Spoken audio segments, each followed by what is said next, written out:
It could be your best friend, your sister, your brother. Violence is not biased. It goes to anyone. No one is immune to it. The holidays are a time for loved ones to gather and celebrate, but this year with the current COVID-19 pandemic, many of us will be staying home. But what if home isn't a safe place?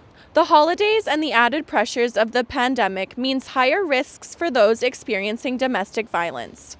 Castanet sat down with the Central Okanagan Elizabeth Fry Society to talk about their concerns. In the summer, we definitely saw the biggest increase we've ever seen. We hit our record highs here, and since then it has just stayed. We support victims and survivors of domestic intimate partner violence, as well as sexual assault and child abuse and neglect. The holidays alone without COVID are very risky, and there's a lot of violence that happens, more so than any time of the year.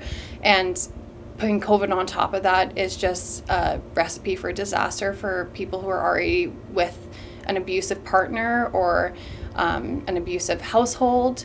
Neighbors aren't going over, families not coming over, so you're stuck at home with your abuser. And with the heightened concerns with financial stresses, stresses around the holiday, emotions rise, there is a significant increase in violence. We're seeing really high numbers, but it means that people are coming to us, which is fantastic. All of our services are still happening. They're just happening remotely. So we are still doing intakes. We're still answering our phones, providing crisis calls, giving the proper supports.